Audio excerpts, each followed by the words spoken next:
इतनी ठंड में ये व्यक्ति पानी में डुबकी कैसे लगा है? ये ब्राह्मण प्रातः स्नान करने को गए, तो जैसे स्नान करके बाहर निकले तो मेढक पैर के नीचे आ, तो उन्होंने सोचा मैं अशुद्ध हो गया, महापाप हो गया। तो उन्होंने फिर उस पाप को धोने के लिए 108 बार डुबकी लगाने का संकल्प किया।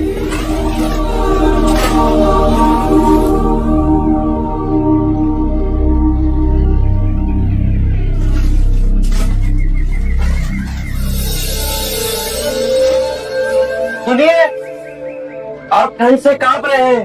यदि ऐसा करेंगे तो बीमार पड़ जाएंगे। महात्मा, थकाने में मुझसे पाप हो गया।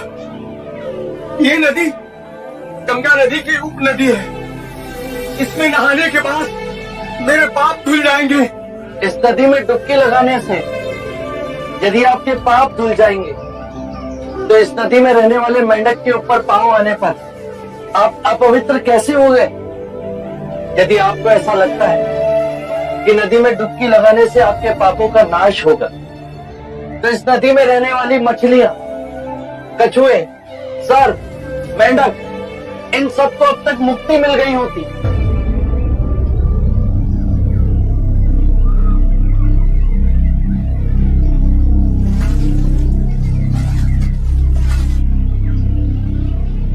बात तो सत्य कह रहे हैं महानुभाव। नदी में डुबकी लगाने से पापों का नाश नहीं होता।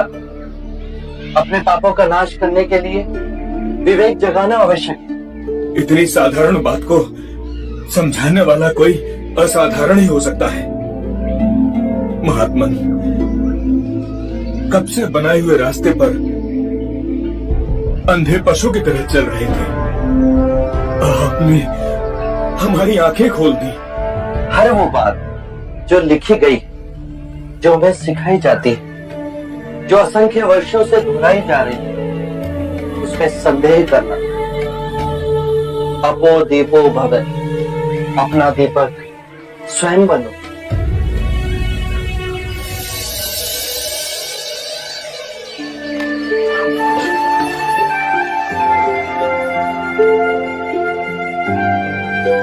आप धन्य है महात्मा।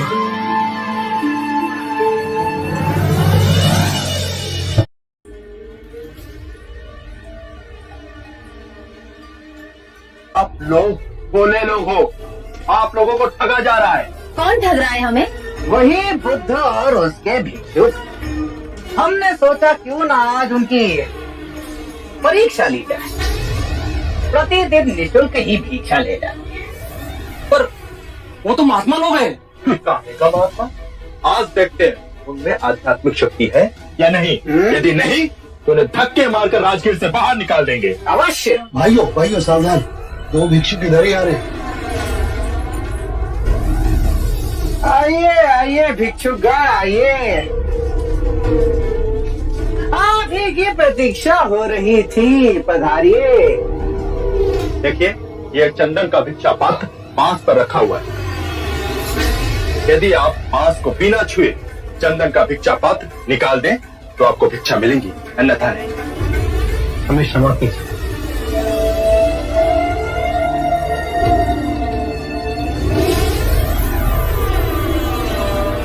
क्यों बंधु, समस्त गांव के समस्त बड़े महात्मा बने फिरते हो और एक छोटा सा कार्य नहीं कर सकते? कैसे करेंगे? ये धूर्त है, घमंडी है, पाखंडी है ये लोग। नहीं, ये पाखंडी नहीं, अपितु नपुंसक है, नपुंसक। तभी तो भिक्षुक बने फिर रहे हैं। पता है इसका गुरु, धूर्त गुरु बुद्ध भी अपनी पत्नी को आधी रात में छोड़कर भाग गया था। सत्य वचन। बस के आगे मेरे गुरु को एक भी अपशब्द कहा तो मेरे गुरु के चरणों की धूल भी नहीं हो तुम लोग। तुम्हें हमारी सिद्धि देखनी है। इस बांस के डंडे को बिना छुए इस चंदन के भिक्षा पात्र को मैं नीचे उतार लाऊंगा। साक्य मुनि सिद्धि के प्रदर्शन को